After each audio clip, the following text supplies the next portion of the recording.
I'm your host, Dale Sherbeck, and welcome to the HQ podcast.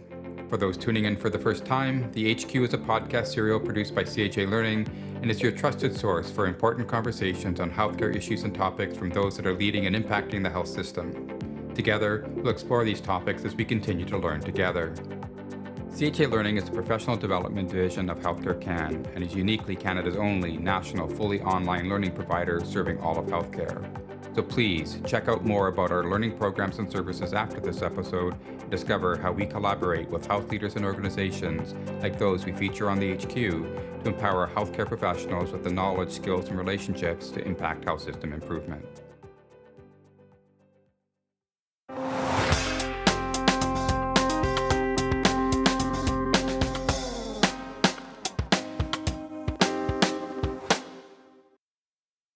Thank you, listeners, for joining me today as we continue our series on planetary health. Over the past several episodes, we have discussed not only the issues of climate change, planetary health, and sustainability, and the role for healthcare in this, but we've also talked about the social and people impact that our consumptive approaches are having. Importantly, we have also heard from our guests the various solutions and innovations in healthcare that can help any and all of us take eco-action. However, admittedly, there are inherent challenges and limitations to this approach, as most of us are working within a flawed system to solve the issues that the same system has put in place. As I myself am wont to say, systems evolve into the systems they become for clear reasons, usually driven out of our own values and beliefs. And at the core of so many parts of our Canadian and Western systems are the imperial, colonial, and capitalistic values which brought settlers here in the first place. So what are the alternatives to this dominant systems approach? What other lens might we use to see the world, both our impact on it and how we might better protect it and all life that depends upon it?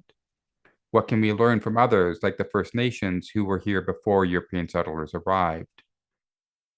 Dr. Nicole Redvers is a member of the Deninu K'ue First Nation in Canada's Northwest Territories and has worked with Indigenous patients, scholars, and communities around the globe her entire career.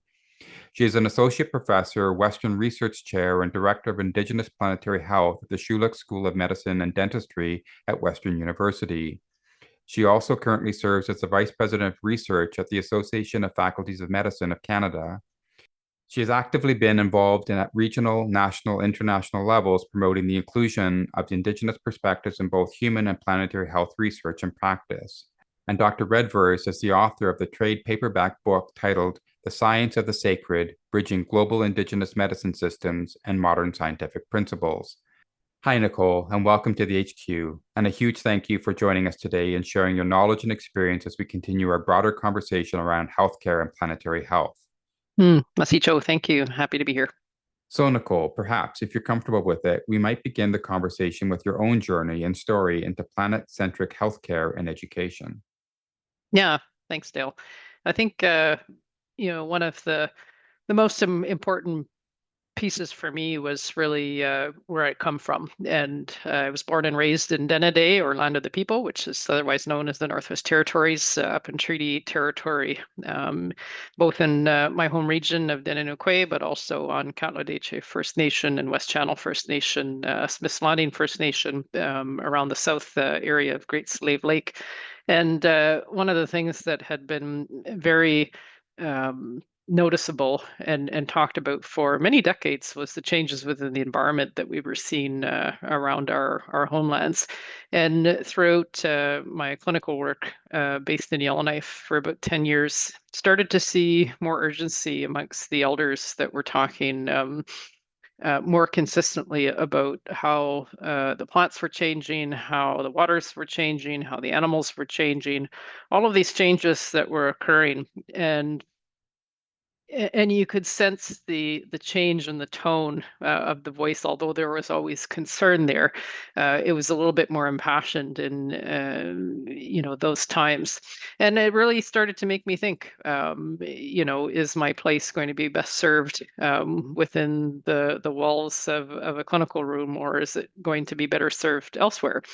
And we had started a nonprofit charity at that point with elders to start an urban land-based healing camp with the purpose of revitalizing our traditional healing practices. But ultimately, it came with an absolute direct connection to the planet and the earth as a part of that. In fact, elders at that point in time had talked about ways to preserve medicine despite the environmental changes that were happening around.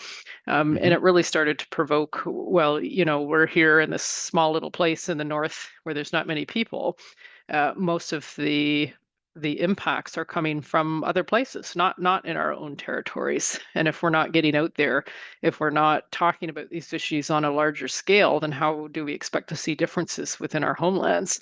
So, that led me to start to look a little bit broader in terms of what was happening, not only regionally, but also nationally and internationally around climate change spaces, but also the biodiversity conversations, and really realizing that there was a very large body of work, of policy work, of practice work, but oftentimes very much lacking Indigenous voices as a part of that process. Although there, were a number of trailblazers in various spaces, particularly within health spaces, very little within some of the climate change dialogues that were happening at that point in time, and really saw the need for ensuring that our Indigenous voices who are experiencing these changes firsthand, but also have close connections to land bases, are able to participate in some of the dialogues and the solutions orientated thinking to move toward planetary health.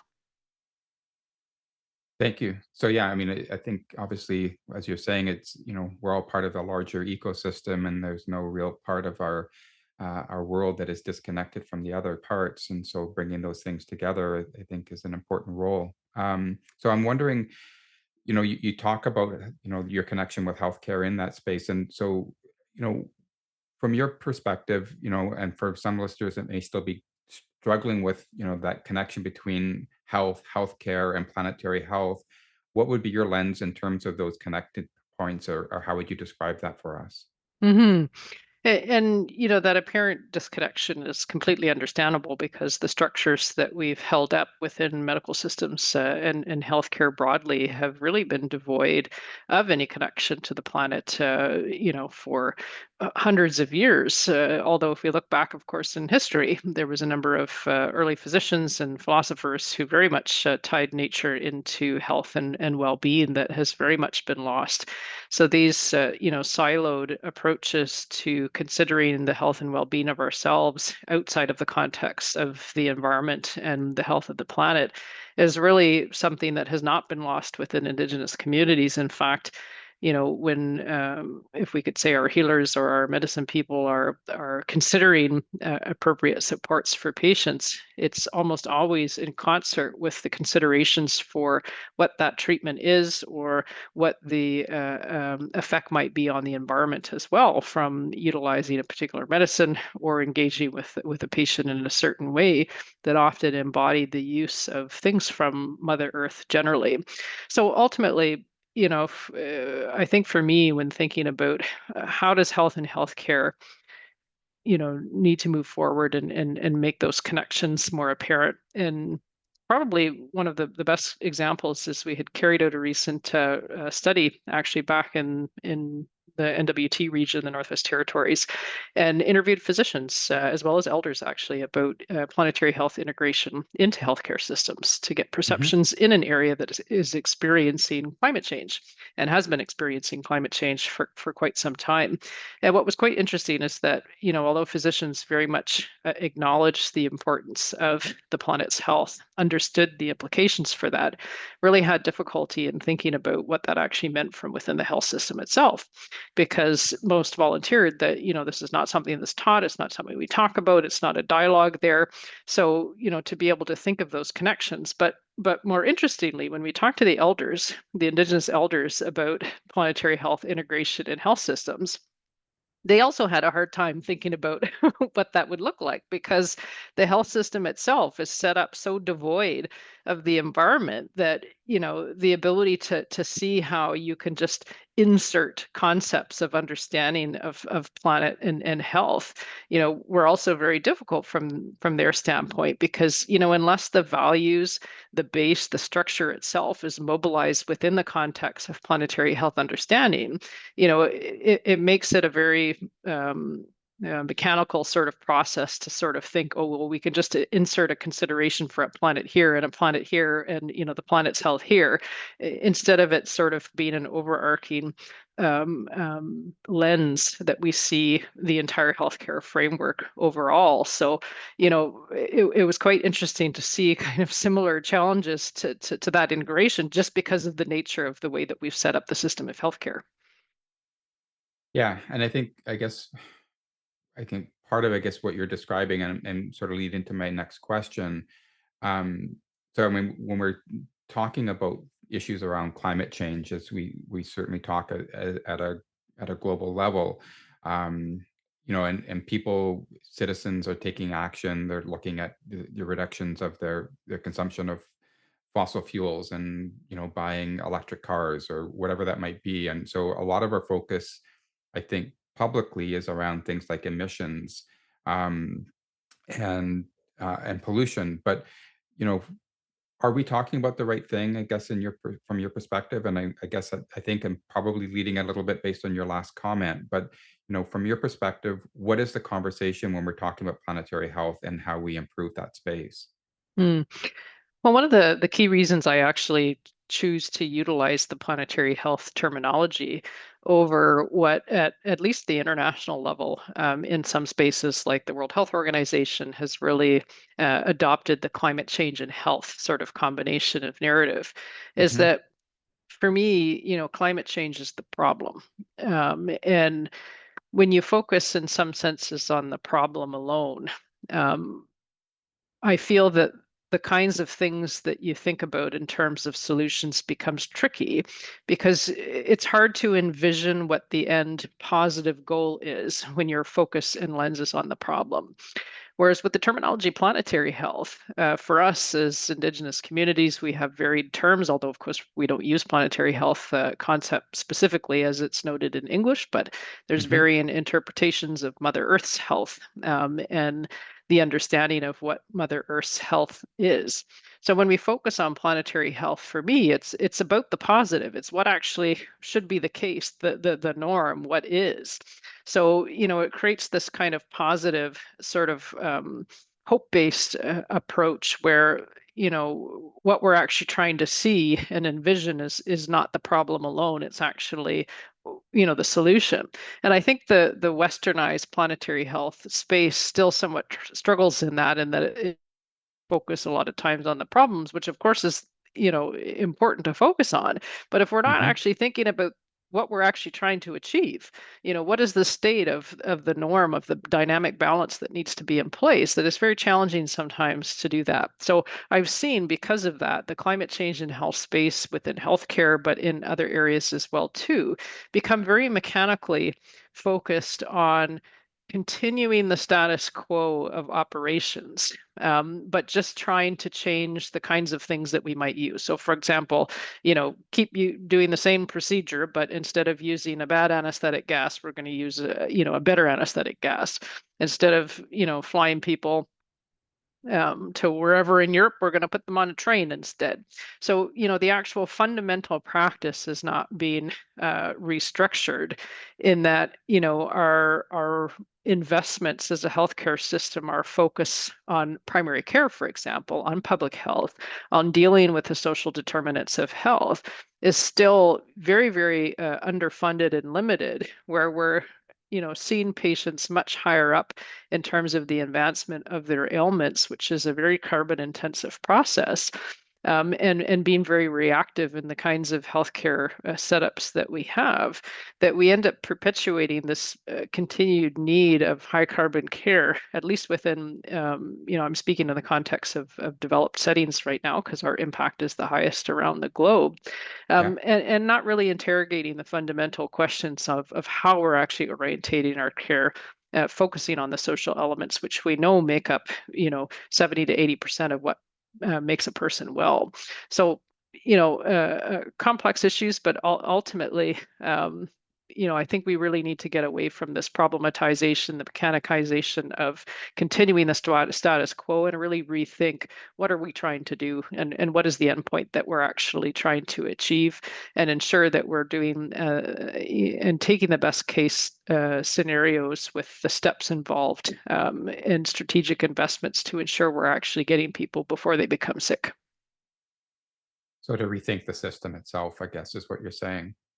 Yeah, and this is As a not new. I mean, there's been calls for more focus on primary care, the social determinants of health for decades, even within the Canadian context. But yet, for some reason, we still want to, build big hospitals and fund, all of these increases in beds, and instead of investing in housing, in food programs for children, in dental care for young ones. These are all the kinds of things that have been talked about for decade, but we're still dealing with the last stage of health as opposed to all of the stages before that that could prevent those kinds of instances from happening.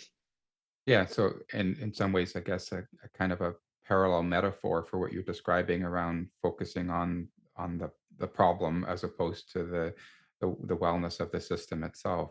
Um, so you know, what is the issue in this space then, Nicole? I mean, why are we within, I guess, within that healthcare system still struggling with, how to reform our thinking in that space? I mean, why is healthcare struggles with its own impact on climate and the planet as a whole?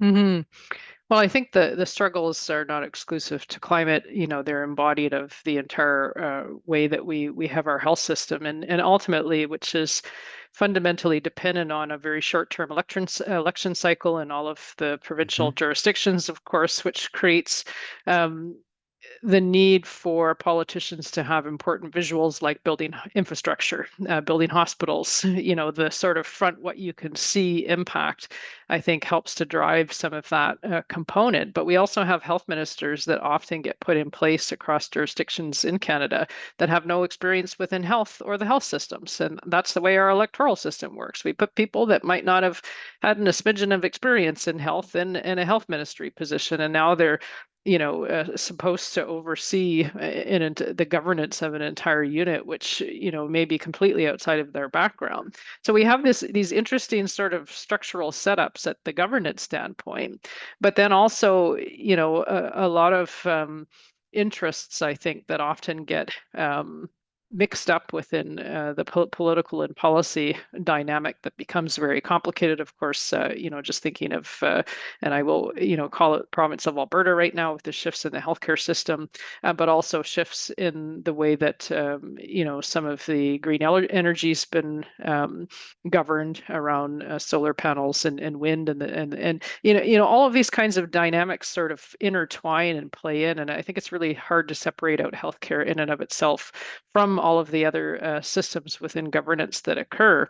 But ultimately, I think there really needs to be a rethink. I've heard proposals about, community and citizen-driven healthcare systems. There's been some Yeah. experiments done on this in other countries as well.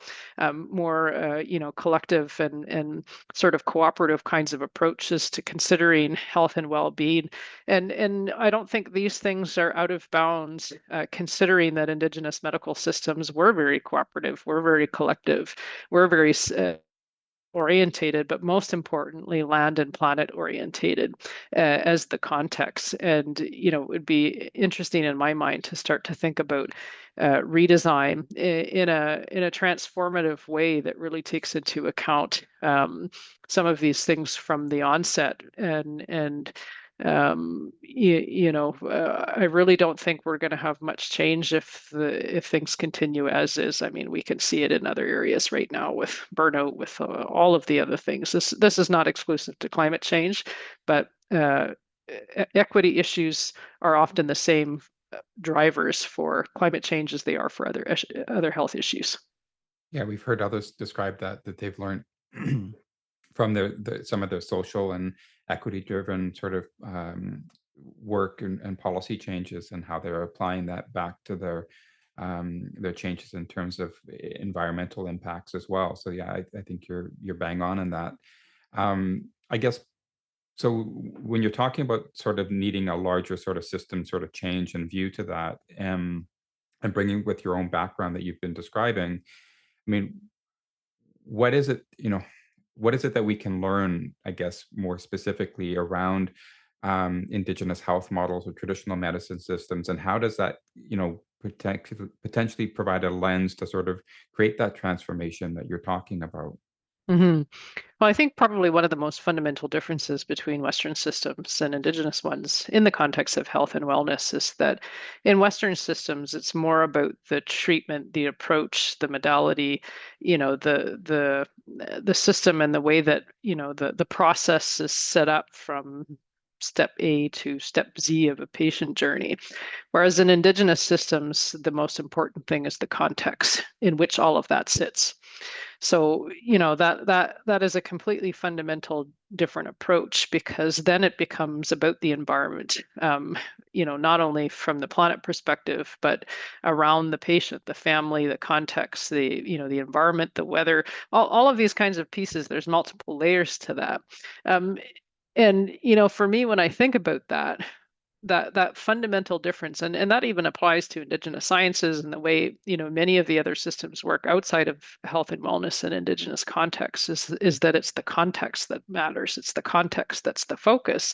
And Hmm. oftentimes, without dealing with that, it's really hard for anything else to get better, because you're focusing on sort of the endpoints, but not really what's underneath and the drivers behind some of those changes.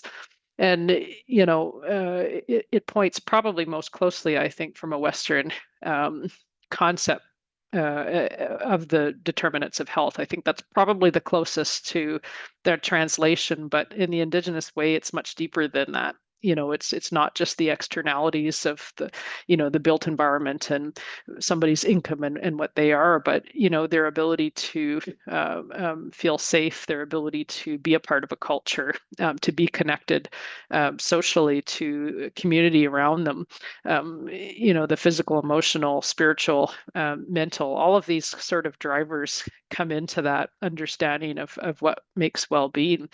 And when you think about it like that, and then you wonder why, when an Indigenous patient comes into a Western health system and doesn't feel safe, yes, there's the colonial bits in the residential school and the racism and all of those things, but even at the fundamental basis level, all of those things aside, how can you feel safe in a system where they're only wanting to take care of one part of you at any Hmm. given time? And, separating out my eyes here and my gastric system over here and my knees over here, and everything's sort of all over the place, and not integrated in terms of a systems approach, which is again another difference in Indigenous approaches, where everything is looked at as a complex whole, as a system, as opposed to these individual components, and then expecting everything just to line up appropriately from all the different conversations. I mean, when you think about it like that, it sounds a bit crazy, but we've been doing this for generations in our system and wondering why things are not working. Yeah, or treating a person for a respiratory illness, I guess, and putting them back into an environment where they can't breathe, clean air. So yeah, so I mean, that makes total sense. And yeah, and I don't think I've ever really considered sort of the determinants as health, as reflective as a larger system sort of approach to health and wellness. But yet that makes total sense the way you described it, Nicole. Um, so you know we as individuals within this larger change that's happening all around us, I mean, we hear the conversations about eco anxiety, the fear that our world is crumbling around us, or is going to become an unsustainable space for ourselves and our children. And I think, as you've described before, around watching the forest fires last year sweep through the Northwest Territories, and the impact that had on you and your communities. I felt it myself, as the derecho went through Ottawa and left $1 billion of damage to our infrastructure, and not to say the impact it had on our families and people, and the environment as a whole. but so we're all living with a lot of fear, I would say, in terms of what the future holds for us. But what do you do with that fear? How do you move past that and to find changes and solutions in that transformation that you would describe? Hmm. Yeah, the fear I think is an absolutely appropriate response for a lot of people. We kind of have this tendency to label things. And more recently, I've seen more dialogues around eco-anxiety and ecological grief being actually a normal response. That would be Hmm. a normal response considering the changes that we have here instead of, something that's pathological to a certain extent, of course, with somebody's day-to-day function. And I always think back to community because I started to see a lot of these eco-anxiety narratives outside of community most often, although now the term is being looked at more, where this anxiety picture was more uh, prominent, I noticed, in non-Indigenous communities, particularly among young people. But then looking back to in Indigenous communities, I often seen, particularly with elders, but also knowledge holders, more of the ecological grief picture as opposed to the anxiety picture, and wondering, well, what same sort of environmental context, but what's precipitating these kinds of different feelings or responses, I think, to this. And one of the things I think from Indigenous folks is that, climate change is just one more layer on multiple layers of genocide, of ecocide, of culturalcide, of Hmm. epistemicide, knowledge killing, all of these layers. We've been through catastrophe, and we've been through genocide, and we're still here. So I think there's some resiliency and experience that comes from being at the precipice as a community, and surviving that, where other kinds of existential crises are just another layer on top of already existing ones. And that I think precipitates more of the grief, but also the deep sense of potential loss with a relative, because of course land is seen as being related as opposed to something that we just use for our own game. And then again, comparatively to these anxiety sort of pictures, which I've seen again, outside of community, where yeah, the fear is very prevalent at the potential loss. So it's an interesting dynamic. And again, I have no research to back that, but it's just something I've noticed working in both spaces, that there does tend to be a different feeling around these things. So when I put it in that kind of context with it, and what I see when elders are faced with crises, almost always it's about action. They get people around. Usually the community comes together in a circle and talks about it and sets out a Hmm. plan. Nobody sits there and ruminates or thinks about, you know, what might go wrong and in their own selves. It's the connection piece that's the most important. So, for me, it really is the connections between people, and we don't do that very well as a Western society anymore, where we've kind of lost our social bonds and sense of communities, which with a lot of isolation, the World Health Organization's claimed a loneliness thing. But I think part of our response to this fear is coming together as peoples, regardless of where they are, and creating those bonds of connections through crises so that, we're not facing it alone, number one.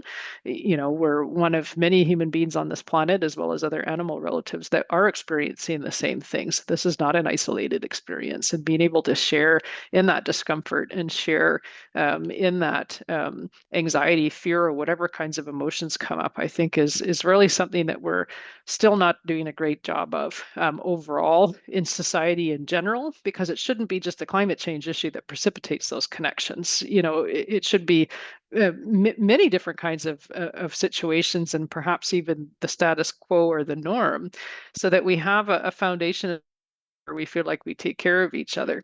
And how we get to that, I think, is easier thought about in small circles. Where is somebody's nexus of influence? Where does somebody have the possibilities of connections? Starting Hmm. small in those spaces, and building core groups, I think, of co-supports that can work through these kinds of things. Really, in my mind, is a strong factor for building some of the resilience to face some of the changes that are to come in the world. And then again, figuring out what the action pieces people can take within their own nexus of influence, and perhaps one layer up from their nexus of influence, instead of trying to think about solving all world problems. What do I do have within my scope of influence, and where can I make a change? And being really patient with ourselves on what we do have the possibility to change, and what we don't. So there's many complex layers to that, but for me, it's always reflecting some of the differences that I see between groups of people, but ultimately the backbone being the social structures and the connections. I think that really, we need to work better at as a society of people, of uplifting each other, and creating those bonds to face the adversaries that will come. Hmm. Wise and very hopeful words. So thank you for that, Nicole. So I guess so. I was going to ask it sort of in my next question, sort of around what I would perceive, I guess, as a competition between systems.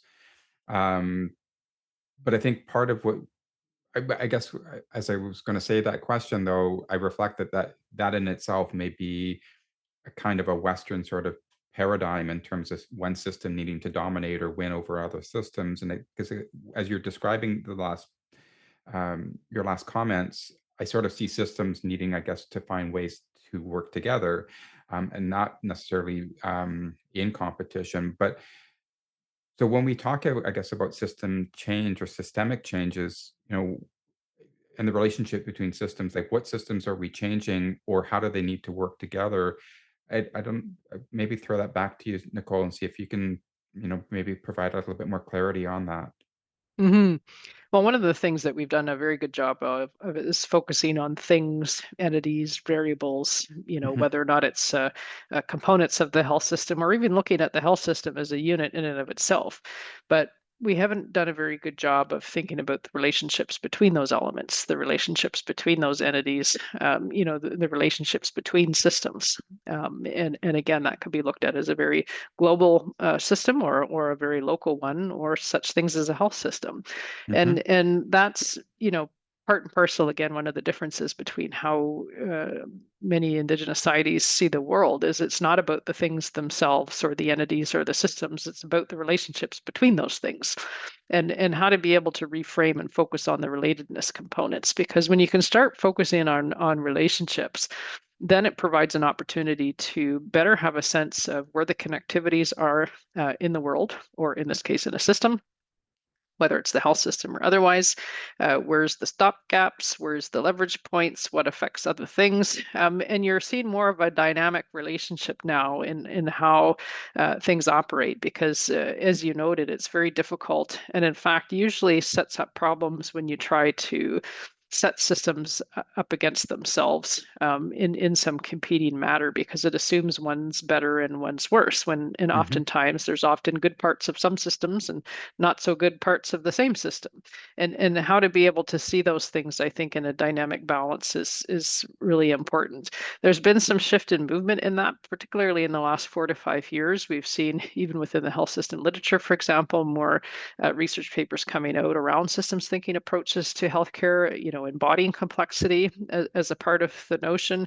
Been, I'm thinking of a few scholars from Oxford and others who have really done some writing on this, and it's really picking up, I think, on a probably 30 to 40-year Western research history around systems approaches that healthcare has just really avoided completely, which is quite interesting when you think about it, because it's Yeah. something that is probably one of the most prominent components of understandings in ecological research, and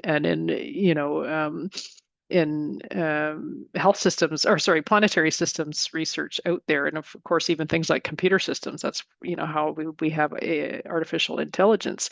But ultimately, the endpoint being it's the relationships, and not the variables alone. And if we can start to shift our way of thinking in that way, it becomes a moot point about systems competing against each other, because they're all seen as one integration within themselves, and things die out that are not useful anymore, or as Yeah. appropriate leverage points are integrated, then other things can be stimulated. Hmm. Interesting. So in that system sort of perspective of things, I mean, in your view, can you make incremental changes to parts of a system, without either entirely disrupting it or without, I guess, losing out to those sort of dominant strains within the system itself. Yeah. Yes and no, and that's where a good system approach, comes in handy, where you can do, we know, for example, in our Indigenous systems, that if you lose respect for the earth, there's going to be a number of cascading components that will happen after that that will lead Hmm. to a certain end state. So, this prediction pattern, and it's why we have a lot of prophecies in our community about what's happening in the world, because our communities can anticipate when you have a certain behavior, certain things happen. And that, is an expected consequence of there. It's the same thing within health systems. You can get a better sense the more systems approaches people take to start to be able to anticipate. Although, of course, there's always unpredictability within systems generally that you can't. There are ways to think about, what are the potential repercussions. But absolutely, yes. I think depending on the kinds of changes that you want, and we see this, of course, in healthcare and quality improvement initiatives, where Hmm. small effective changes can be done quite quickly, that can sometimes have reverberating impacts in other areas as well too. So I'm a strong believer in small scale system adjustments, whether or not it is things like quality improvement or otherwise, but just making sure that the foundations for those small changes are envisioned to be what we want to see the bigger system to incorporate. And right now, I think we're still a little bit mechanical, as I had noted before, in terms of our approaches, and really thinking about in those small system changes approaches, how do we want to think about centering the planet as a part of that process, which is, a lot of ethical deliberations that many groups are starting to think about now, because we haven't really had in healthcare to think about, well, who becomes a priority, patient or Yeah. planet? Yeah. And can you have one without the other, I guess. But, Hmm. but um, so, I mean, coming back to, so that one of those questions I guess I had in my introduction at the beginning then. So do you think that we can, I guess, solve this system problem with the system itself or from within the system? Well, I think two things. One is I think we're not going to have a choice at some point. Number two, I think the health system's going to get so bad, and we've started to see evidence of that more recently, that it is either going to self-destruct, or there's going to be a reverberating effect, which requires some sort of immediate transformation, just because it's going to hit a breaking point. Hmm. And that is, in my mind, expected based on how we've set things up. Recent announcements, of course, in Quebec now, where they're thinking about only offering family doctors to people that are sick, and not that are healthy, because we're at a system breaking point in there. So, we're starting to see little small examples like this, where we're getting to a Yeah. breaking point. And we have this term in our Denisuflene language called Denichanya, and it's a large ecological philosophy, but one that it's the suffering itself that sometimes leads to the most efficient change. Hmm. Crisis. So if you were to sort of put a finger on it maybe, and I don't know if I can put you on the spot to sort of describe that, but what do you think might be that core belief that is going to be that tipping point that will, either totally fracture the system or provide us that that clarity in terms of what we need to do? Hmm. I don't think it's a belief per se that will cause that trickling. I think it will be when it gets to the point where groups who may not have previously experienced lack of quality healthcare, Mm, marginalization as part of that, start to not be able to get that access that they are so used to. And we're a privileged society in Canada generally. There's been a lot of people that have been experiencing what crisis is for decades. But I think we're getting to a point where the average Canadian, who oftentimes would be seen to be living in privilege, is not able to access the kinds of care that they're used to receiving. And we see consequences from that, whether or not it's undue death. We've started to see that in emergency rooms, for example, at a higher frequency. These are the kinds of things I think it is the experience of Canadians themselves having a wake up call, that likely will be the triggering point in my mind for change. sobering. But yeah, I would agree. I think if fewer people can remain untouched, right, by, I guess, the inequities of a system or changing environment as a whole, then there is nothing else to do except, I guess, to take action, for sure. Um, any other sort of thoughts to you, Nicole, in terms of a way forward or, um, you know, reflections in terms of your own research? Hmm. I think maybe the only other thing that I'll note is that, because of the problems of the structures, it's often the health professionals and also the patients, of course, but just flagging health providers in this point that are really carrying the burden of those structures themselves, and really being gentle with ourselves, I think, as the operators of healthcare systems. That, to some extent, when a structure is set up a certain way, I think it can be very difficult when people that are working within it know that there needs to be change, but maybe can't make change or don't know how to make change, and the exhaustion that comes from that. And in our recent study, oftentimes physicians were noting, how can I try to think about the planet and the planet's health when I don't even know how I'm going to staff the OB shift next week. So Hmm. these multiple layers, I think, are an embodiment of the challenges, and it's very difficult, I think, for planetary health to be a part of the conversation when people are in constant crisis mode within a system, because the structure is set up for that to be devoid, and the structure set up right now where the priorities that are coming are sometimes life and death scenarios of having enough staff to hold an emergency room open. That I think we need some patience with ourselves within the crisis that we face, but also really taking a step back, taking some breaths, and realizing that the planetary health issue is not going away. It will not go away, but we need to be strategic about it given the low amount of resources and bandwidth that people have, and what are the small things that can be done to start this process, and not trying to do everything all at once, but really divvying up the responsibility, I think, across the systems. And we're getting to that point now. We see evidence of it, but I really like to just emphasize that I think we need to give ourselves some grace too throughout this process.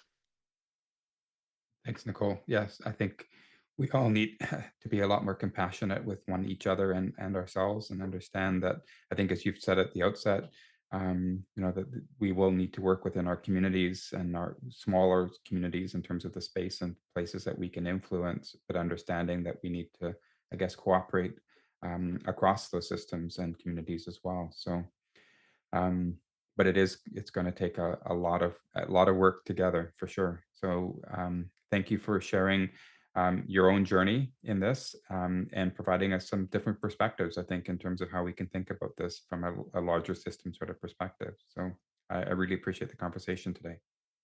Merci, Joe. Thanks for having me. You've been listening to the HQ, and I'm Dale Sherbeck, your host. You can find this and other future episodes on the CHA Learning website, Apple Podcast, or Spotify. We'd love to hear what you think, so please follow us on our other social media channels. Thanks for joining us in this discussion today. Please join us next time.